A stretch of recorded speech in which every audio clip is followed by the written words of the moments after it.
मेरा नाम अजय सिंह है। मैं पेशे से एक ट्रैवल ब्लॉगर हूं, पर सच कहूं तो अब किसी जगह के बारे में लिखने से पहले 100 बार सोचता हूं, क्योंकि कुछ जगहें सिर्फ घूमने की नहीं होती, वो आपको बदल देती हैं। आज मैं जो कहानी सुना रहा हूं, वो मेरे साथ राजस्थान के एक पुराने सुनसान किले में घटी थी। लोग उसे शापित किला कहते हैं, कोई उसे भानगढ़ जैसा मानता है, कोई उससे भी ज्यादा डरावना। लेकिन उस किले का नाम लेते ही गांव वाले चुप हो जाते हैं। बस इतना कहते हैं, भाई साहब, सूरज ढलने से पहले लौट आइए, वरना रात में वहां कोई नहीं लौटता। उस दिन अक्टूबर की दोपहर थी। रेगिस्तान की हवा गर्म थी, पर मेरे अंदर एक अजीब जोश था। मैं अकेला अपनी एसयूवी में उस किले की ओर जा रहा था। जीपीएस पर रास्ता बस दिख रहा था, पर सिग्नल बार बार गायब हो रहा था। चारों तरफ सूनी पहाड़ियां, टूटे पेड़ और रेत में धंसे पुराने खंभे। थोड़ी देर बाद सड़क कच्ची हो गई और गाड़ी धीरे धीरे झटकों से भरने लगी। मुझे याद है, गांव वालों ने कहा था, किले से 5 किलोमीटर पहले सड़क खत्म हो जाएगी, वहां से आपको पैदल जाना होगा। मैंने कैमरा ऑन किया, रिकॉर्डिंग चालू की और खुद से बोला, आज का व्लॉग कुछ अलग होगा। आज हम जानेंगे, क्या सच में राजस्थान का यह किला भूतिया है या सिर्फ कहानियां हैं। पर उस वक्त मुझे अंदाजा नहीं था, ये सिर्फ कहानी नहीं, मेरा बुरा सपना बनने वाला था। करीब 4 बजे मैं गाड़ी रोककर उतरा। सामने पहाड़ी की ढलान पर एक विशाल ढांचा दिखा। टूटी दीवारें, जर्जर बुर्ज और गेट पर उखड़ा हुआ एक नाम, किले का प्रवेश द्वार 1543। उस गेट को देखकर मुझे अजीब सिहरन हुई, जैसे कोई अदृश्य नजर मुझे घूर रही हो। हवा में धूल थी, लेकिन उसके साथ एक और गंध थी, जले हुए तेल और गीले पत्थरों की। मैंने कैमरा संभाला और धीरे धीरे किले के अंदर बढ़ा। हर कदम के साथ जूतों के नीचे रेत की चरमराहट गूंजती थी, जैसे कोई मेरे पीछे भी वैसा ही कदम रख रहा हो। मैं पलटा, कुछ नहीं, बस हवा। किले के अंदर एक बड़ा आंगन था, बीच में सूखा कुआं, चारों तरफ गिरी हुई मूर्तियां और टूटी हुई छतें। पर सबसे डरावनी चीज थी खामोशी। कोई पक्षी नहीं, कोई हवा की सरसराहट नहीं, बस एक गहरी चुप्पी। ऐसा लगता था मानो सदियों से वहां वक्त ही थम गया हो। मैंने कैमरे से उस कुएं पर झूम किया। लेंस के अंदर कुछ हलचल सी दिखी, जैसे पानी के नीचे कोई परछाई हिल रही हो, पर कुआं तो सूखा था। मैं नीचे झुका और मोबाइल का फ्लैशलाइट ऑन की। नीचे कुछ नहीं था, बस अंधेरा। लेकिन जब मैंने हेलो कहा, तो नीचे से फुसफुसाने की आवाज आई, मत देखो। मैं पीछे हट गया। दिल की धड़कनें इतनी तेज थीं कि कानों में गूंजने लगी। मैंने खुद को समझाया, शायद हवा में गूंज थी, बस इको। लेकिन वो आवाज किसी इको जैसी नहीं थी, वो किसी इंसान जैसी थी, ठंडी पर जिंदा। मैंने सोचा, थोड़ा और अंदर चलकर देखता हूं। किले के अंदर एक पुराना गलियारा था, संकरा और टेढ़ा। दीवारों पर अब भी पुराने चित्रों के निशान थे, देवी देवताओं की झलक, और कुछ जगहों पर काले धब्बे, जैसे किसी ने वहां दिए जलाए हों। जैसे जैसे मैं अंदर बढ़ रहा था, दीवारों की नमी बढ़ती जा रही थी। फर्श पर धूल नहीं थी, जैसे वहां हाल ही में कोई गुजरा हो। एक मोड़ पर मुझे एक लकड़ी का दरवाजा मिला। दरवाजा आधा टूटा हुआ था और उसके पीछे से हल्की सी रोशनी झांक रही थी। मैंने कैमरा उस तरफ किया, रिकॉर्ड बटन दबाया और धीरे धीरे दरवाजा खोला। छर्रर्रर्र। अंदर एक छोटी सी कोठरी थी। दीवार पर तेल का दिया जल रहा था, जला हुआ दिया जो अपने आप जल नहीं सकता था। मैं ठिठक गया। वो दिया ताजा था, उसके पास अभी भी धुआं निकल रहा था। यहां कोई है क्या? मेरी आवाज दीवारों से टकरा कर लौटी। फिर अचानक दिया बुझ गया। अंधेरा, पूरी तरह काला, गहरा, घुटन भरा अंधेरा। और उसी अंधेरे में मुझे अपने पीछे पायल की हल्की सी झनझनाहट सुनाई दी। मैंने झटके से पीछे देखा। वहां कोई नहीं था, लेकिन रेत पर पैरों के निशान थे, छोटे छोटे नंगे पैर, जैसे किसी औरत के हों। निशान धीरे धीरे मेरे पास आकर खत्म हो गए। मेरे गले से आवाज नहीं निकली। मैं भागना चाहता था, पर पैरों में जैसे ताकत ही नहीं थी। फिर वो हुआ जो आज तक मेरे सपनों में आता है। दीवार पर मेरे कैमरे की फ्लैशलाइट की रोशनी में किसी का साया नाचने लगा। लाल चुनरी जैसी कोई चीज हिल रही थी, और उसी के साथ एक औरत की आवाज, बहुत धीरे, जैसे किसी पुराने राग में। क्यों आए हो यहां? मैं चिल्लाया। कौन है वहां? पर जवाब में बस वही गूंज, क्यों आए हो? मैंने कैमरा गिराया और गलियारे की ओर दौड़ा। दरवाजा अब वही नहीं था, दीवार में समा चुका था। हर तरफ सिर्फ एक जैसी ईंटें और अंधेरा। मुझे लगा शायद रास्ता भूल गया हूं। मैं दीवारों को छूता हुआ भागता गया, पर हर रास्ता वहीं जाकर खत्म हो जाता था, जैसे कोई मुझे एक गोल चक्कर में घुमा रहा हो। उस वक्त मुझे याद आया गांव वाले क्या कह रहे थे, किला अपना रास्ता खुद बदल लेता है, रात में वो इंसान को जाने नहीं देता। मेरा मोबाइल अचानक वाइब्रेट हुआ। स्क्रीन पर कुछ नहीं था, बस एक रिकॉर्डिंग चल रही थी जो मैंने खुद नहीं चालू की थी। वीडियो में वही कोठरी दिख रही थी और फ्रेम के बीच में मैं खड़ा था, पर मेरे पीछे वो औरत खड़ी थी। उसका चेहरा अधूरा था, जैसे धुएं से बना हो। उसकी आंखें सीधे कैमरे की ओर देख रही थीं। वीडियो खत्म होते ही मोबाइल की बैटरी 0% दिखाने लगी, जबकि थोड़ी देर पहले 60% थी। मैं किसी तरह गलियारे से बाहर निकला। आंगन में आया तो देखा सूरज डूब चुका था।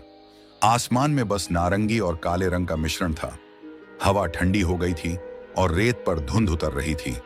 दूर से किसी के गाने की आवाज आ रही थी, वही राग, वही धीमा सुर। मैंने गाड़ी की तरफ भागने की कोशिश की, पर रास्ता दिख नहीं रहा था।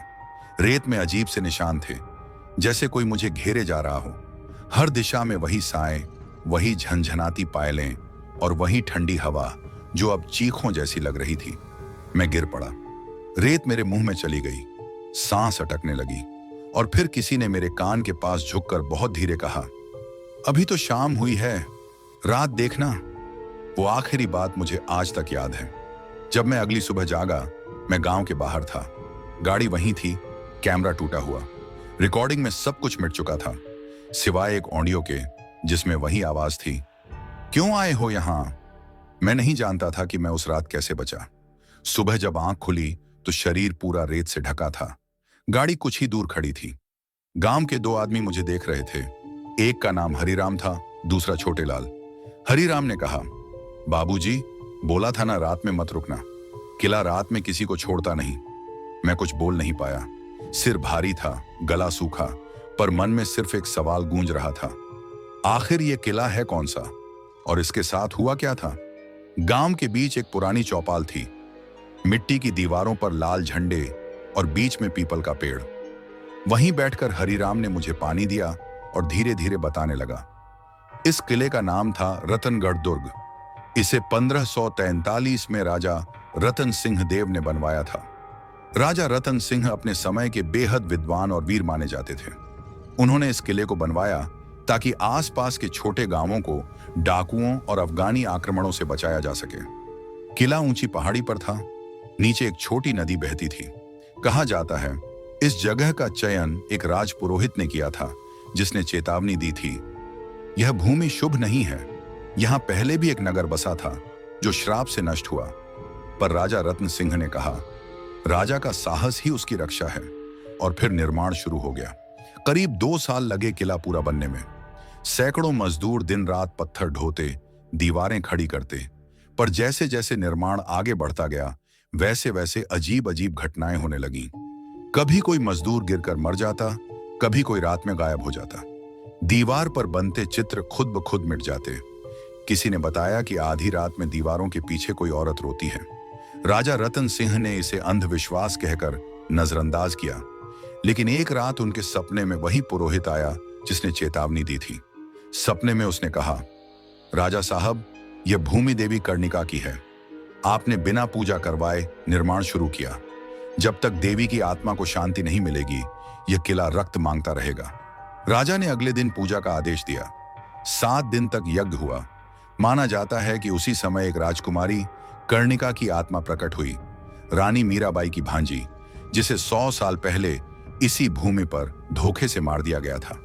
राजपुरोहित ने कहा, कर्णिका देवी शांत नहीं है, वह किसी का इंतजार कर रही है।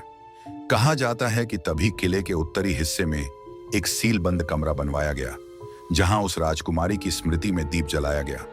एक ऐसा दीप जिसे कभी बुझाया नहीं जाना था। हरिराम ने मेरी ओर देखते हुए कहा, बाबूजी, वही दीप आज भी जलता है। आप जिस कमरे में गए थे, वो वही कमरा था। मेरी रीढ़ में ठंडक दौड़ गई। वही कमरा, वही दिया जो अपने आप जल रहा था। किले के बनने के कुछ साल बाद रतनगढ़ समृद्ध हुआ। राजा रतन सिंह की बेटी राजकुमारी अनन्या बहुत सुंदर थी। उसकी आंखें बादलों सी गहरी और स्वभाव शांत। पर राज्य के बाहर एक तांत्रिक रहता था, नागनाथ, जिसने कर्णिका देवी की पूजा के जरिए अलौकिक शक्तियां पाने की कसम खाई थी। नागनाथ ने राजकुमारी अनन्या को देखा तो मोहित हो गया। कहा जाता है उसने उसे पाने के लिए देवी कर्णिका की आत्मा को बुलाने की कोशिश की। राजा ने उसकी यह हरकत सुनी तो उसे बंदी बना लिया। पर मरने से पहले नागनाथ ने किले की दीवारों को देखकर कहा, तुमने मुझे रोका है, अब तुम्हारी हर पीढ़ी इस किले में कैद रहेगी। रात में मैं लौटूंगा, इस भूमि में कोई चैन से नहीं सोएगा। और वहीं उसने अपनी जान दे दी। उसकी मौत के बाद से किले में रहने वाले लोग एक एक करके बीमार पड़ने लगे। राजकुमारी अनन्या पागल हो गई। कहा जाता है कि वो रात में उसी कमरे में जाकर दीप के पास बैठती थी और किसी से बात करती थी। कुछ महीनों में राजा रतन सिंह ने किला छोड़ दिया। किले के दरवाजे बंद हुए और किसी ने वापस जाने की हिम्मत नहीं की। हरिराम ने कहा, तब से इस किले में जो भी रात गुजारता है उसे वही औरत दिखती है, कभी अनन्या के रूप में, कभी कर्णिका देवी के रूप में। गांव के कुछ बुजुर्गों ने दावा किया कि उन्होंने किले से रात में दिए की लौ देखी है। कोई कहता है वह देवी की शक्ति है, कोई कहता है नागनाथ का श्राप। पर एक बात सब में समान थी, रात ढलते ही वहां से लौट आओ। उनकी बात सुनकर मेरे भीतर फिर वही जिज्ञासा जागी। डर था, पर साथ ही यह एहसास भी कि यह कहानी अधूरी है। मैंने हरिराम से पूछा, अगर किला आज भी श्रापित है तो क्या कोई उसकी सच्चाई साबित करने की कोशिश नहीं करता? वह मुस्कुराया, टूटी फूटी दांतों से बोला, साहब, कोशिश की थी बहुतों ने, कोई वापस नहीं आया। उसके बाद उसने एक पुराना लकड़ी का डिब्बा लाकर मेरे सामने रखा। उसमें एक फीकी तस्वीर थी, एक अंग्रेज अन्वेषक की जो 1899 में उस किले में रिसर्च करने गया था। नाम लिखा था कैप्टन एडवर्ड माइल्स। फोटो के पीछे स्याही से लिखा था द लाइट स्टिल बर्नर्स, यानी वो दिया अब भी जल रहा है। मैंने पुराने अभिलेखों में तलाश शुरू की। एक फाइल मिली जिसमें लिखा था कि 1901 में कैप्टन माइल्स और उनकी टीम ने किले में रात बिताई थी। सुबह सिर्फ एक आदमी जिंदा मिला, जिसने बताया कि रात में हवा ठहर गई थी और दीवारों से आवाजें आने लगीं। वह कह रहा था कि उसने एक स्त्री को देखा जो बोल रही थी, मेरा दीप मत बुझाना। कुछ दिन बाद वह आदमी भी लापता हो गया। तब से सरकार ने उस इलाके को रिस्ट्रिक्टेड आर्कियोलॉजिकल जोन घोषित कर दिया। इतिहास के पन्ने पलटते पलटते मैं उस जगह से और खींचता गया। हर कहानी में एक पैटर्न था, एक दीपक, एक श्राप और एक औरत की आवाज। मुझे लगने लगा शायद मैं भी किसी अदृश्य धागे से उस किले से जुड़ चुका हूं। कभी कभी रात में जब मैं होटल में होता तो दरवाजे के बाहर वही पायल की झनझनाहट सुनाई देती। मैं बाहर निकलता, कोई नहीं। फिर दूर से वही राग, धीमा पर पहचान में आने वाला। मैंने स्थानीय मंदिर के पुजारी से मुलाकात की। उन्होंने बताया कि शास्त्रों में दीपक श्राप नामक एक अवधारणा है, जहां किसी अधूरी आत्मा को एक दीप के माध्यम से बांध दिया जाता है। जब तक वह दीप जलता रहता है, आत्मा किले से बाहर नहीं जा सकती। लेकिन अगर कोई उस दीप को छेड़े तो आत्मा मुक्त हो जाती है और फिर विनाश करती है। मेरे मन में बिजली सी कौंधी, वही दीप जिसे मैंने जलते हुए देखा, फिर बुझते हुए। क्या मैंने अनजाने में वो गलती कर दी थी जिसकी मनाही थी? उस शाम मैं चौपाल के बाहर बैठा था। आसमान में सूरज ढल रहा था और हवा फिर वही जानी पहचानी खुशबू लेकर आई, जले हुए तेल और गीले पत्थरों की। मेरे कानों में वही आवाज गूंजी, बहुत धीमी, बहुत करीब, वादा निभाना होगा। मैंने चारों ओर देखा, कोई नहीं था, पर मेरे पैरों के नीचे रेत में वही नंगे पैरों के निशान उभर आए थे। मैंने कैमरा निकाला, रिकॉर्डिंग ऑन की। इस बार मुझे सच्चाई तक पहुंचना ही था।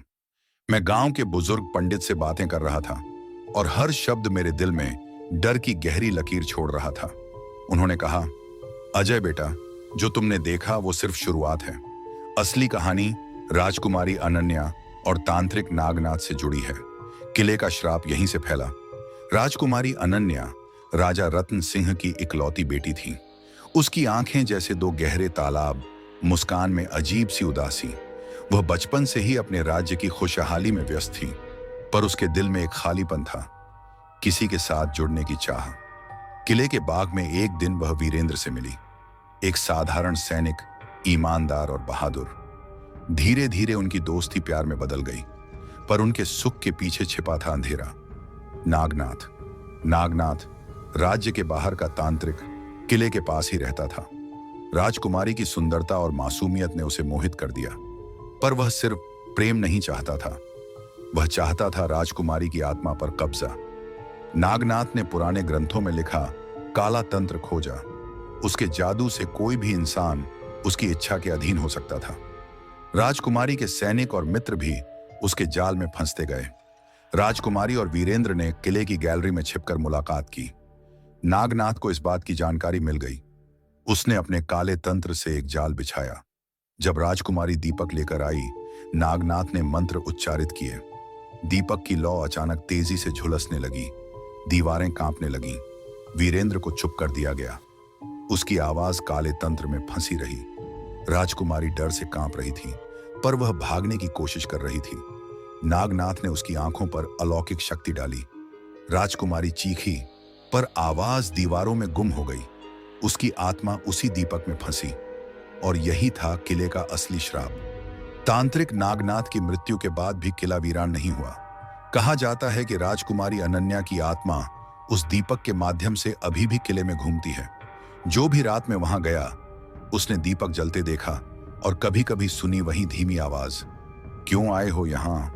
इस श्राप की वजह से किले में रात के समय कोई भी इंसान लंबे समय तक नहीं टिक सकता। लोग कहते हैं जो भी किले के भीतर दीपक छेड़ता है, उसकी आत्मा उसी कमरे में फंस जाती है। वीरेंद्र, वह रात में गायब हो गया। जैसा कि मैंने पहले रात देखी थी, वही अनुभव सच था। दीवारों में धुंध, रेत पर नंगे पैरों के निशान, पायल की हल्की झंझनाहट, सब कुछ वही था।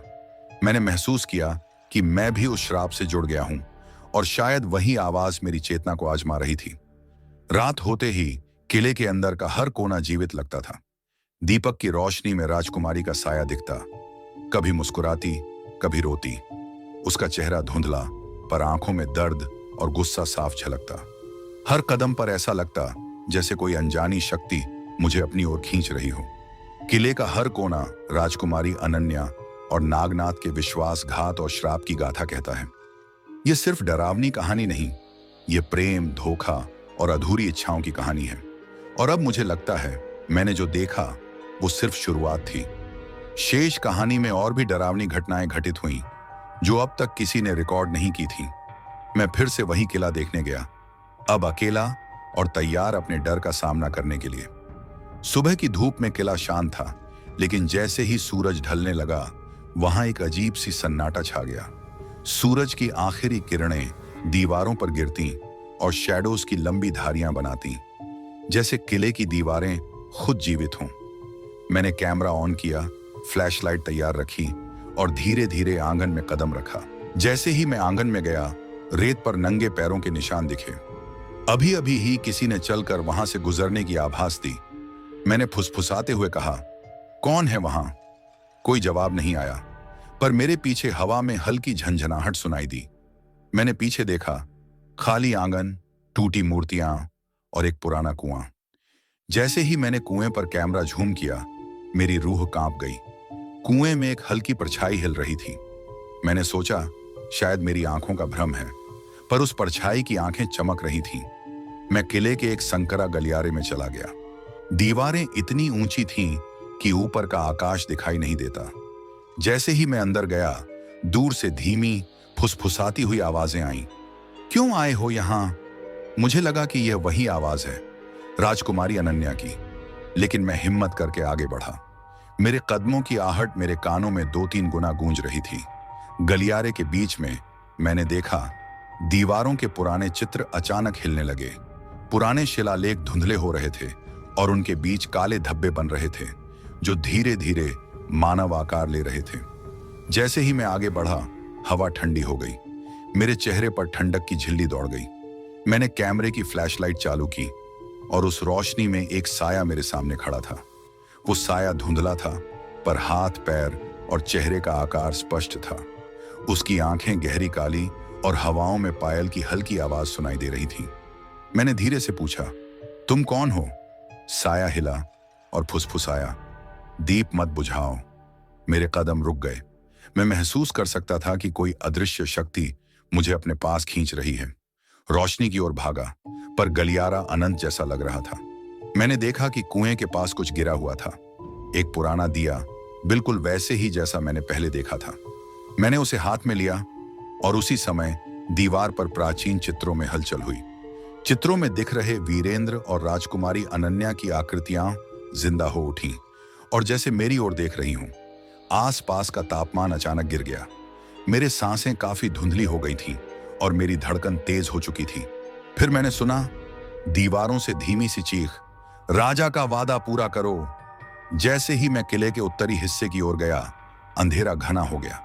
दीवारों पर चलती परछाइयां मुझे घेरे हुए थीं। मैंने महसूस किया कि मेरे कदमों के निशान मेरे पीछे आ रहे हैं, जबकि मैं पीछे नहीं मुड़ा।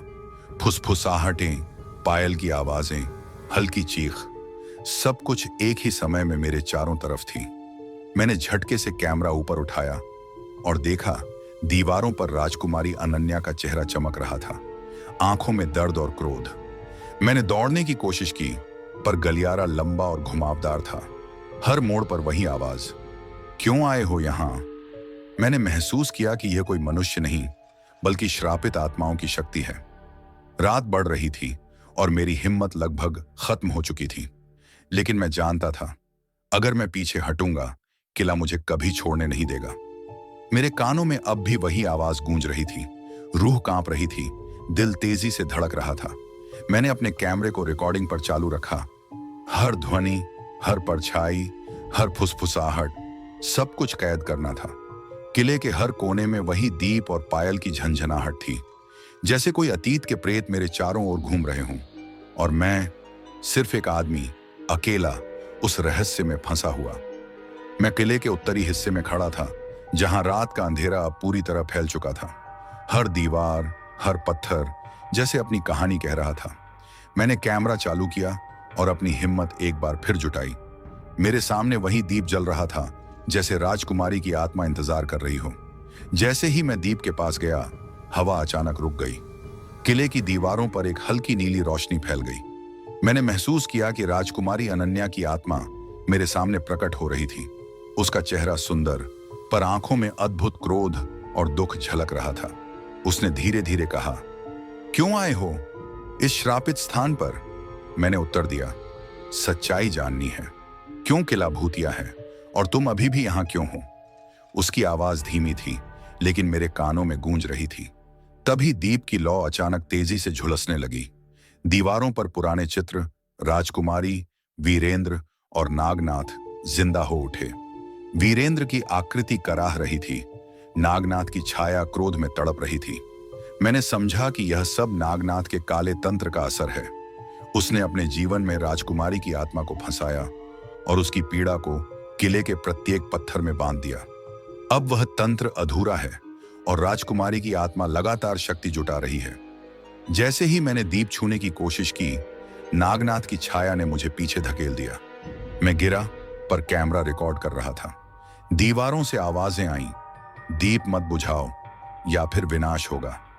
सत्य यह था, किला भूतिया नहीं बल्कि श्रापित है। राजकुमारी की आत्मा को नागनाथ के तंत्र ने बांध दिया और जो भी रात में दीपक के पास आता है, उसका डर और पीड़ा असीमित रूप ले लेती है। राजकुमारी ने मुझे दिखाया दीपक के पास एक पुरानी खड़की, जिस पर नागनाथ के मंत्र लिखे हुए थे। उसने कहा, जो इस मंत्र को पढ़ेगा वही मेरा और वीरेंद्र का दर्द समझेगा। केवल वही इसे खत्म कर सकता है। मैंने देखा, खड़की के भीतर एक पुराना कागज था। उसमें नागनाथ के अंतिम शब्द और राजकुमारी की पीड़ा को खत्म करने का तरीका लिखा था। मैंने धीरे धीरे मंत्र पढ़ना शुरू किया। जैसे ही मैंने अंतिम शब्द कहा, दीपक की लौ चमक उठी और दीवारों पर दिख रहे चित्र जिंदा हो उठे। राजकुमारी और वीरेंद्र की आत्माएं एक क्षण के लिए मुझे देखकर मुस्कुराईं। नागनाथ की छाया तड़पती हुई गायब हो गई। किले में एक अजीब सन्नाटा छा गया। शायद पहली बार शांति आई थी, लेकिन वही हवा, वही पायल की झंझनाहट मुझे याद दिला रही थी कि कभी भी किला पूरी तरह सुरक्षित नहीं होगा। मेरी रूह कांप रही थी, लेकिन मैं जानता था कि मैंने कुछ सही किया। राजकुमारी की आत्मा अब थोड़ी स्वतंत्र थी और किले का श्राप कमजोर हुआ था। मैंने कैमरा बंद किया और बाहर निकलते समय देखा, दीपक अब भी जल रहा था, लेकिन उसकी रोशनी अभी शांति की कहानी कह रही थी। मैं बाहर आया और गांव की ओर बढ़ा। गांव वाले मुझे देखकर हैरान थे। मैंने उन्हें सारी कहानी बताई और कहा, जो देखा वही सच है। किला भूतिया नहीं बल्कि श्रापित है, और जो इसे समझे वही इसका रहस्य जान सकेगा।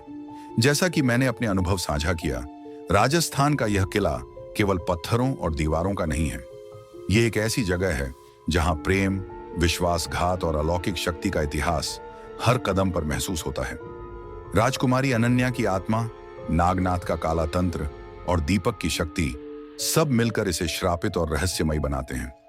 मैंने खुद देखा, सुना और महसूस किया। जो भी रात में किले में गया उसे उसकी वास्तविकता का सामना करना पड़ा। और यही मेरी कहानी का सबसे बड़ा सबक है। कुछ रहस्यों को उजागर करना आसान नहीं होता, और कभी कभी उन्हें छोड़ देना ही सुरक्षित होता है। सीख और संदेश, धैर्य और सतर्कता। कभी भी अंधेरे और सुनसान स्थानों में बिना तैयारी के न जाएं। इतिहास और परंपरा का सम्मान। कई जगहों पर पुराने विश्वास और पूजा का महत्व होता है। इन्हें नजरअंदाज करना अनजाने में खतरा पैदा कर सकता है। श्राप और अलौकिक अनुभव। चाहे आप इसे विज्ञान से समझने की कोशिश करें या न करें, कई बार अनुभव आपकी समझ से परे होते हैं। अगर आपको यह कहानी डरावनी और रोमांचक लगी तो लाइक और शेयर करें और सब्सक्राइब बटन दबाएं, ताकि आप हमारे अगले भूतिया और रहस्यमयी वीडियो मिस न करें। नीचे कमेंट में लिखें अगर आप इस किले में रात बिताने की हिम्मत रखते हैं तो, और अगर आप चाहो तो मैं अगले वीडियो के लिए इसी शैली में एक नया भूतिया कहानी स्क्रिप्ट भी तैयार कर सकता हूं, जहां डर, सस्पेंस और पहली व्यक्ति का अनुभव और भी ज्यादा इंटेंस होगा।